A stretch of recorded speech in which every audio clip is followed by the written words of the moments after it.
అందరికీ నమస్కారం అండి. జై గురుదేవ్ దత్తాత్రేయ నమః.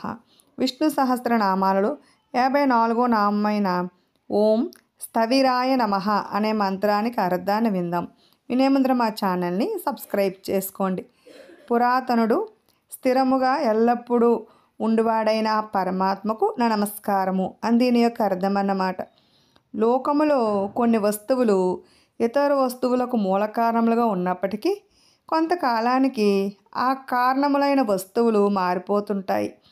కానీ భగవంతుడు అనేక పదార్థాలకు కారణమైన వాడైనను తాను మాత్రం ఎట్టి మార్పును పొందక ఎల్లప్పుడూ స్థిరముగా ఉండువాడని, అన్ని పదార్థములు కాలమునకు వశమై మార్పుకు గురి కావచ్చు, కానీ పరమాత్మ మాత్రం కాలానికి వశుడు కాడని ఈ నామం యొక్క భావం అన్నమాట.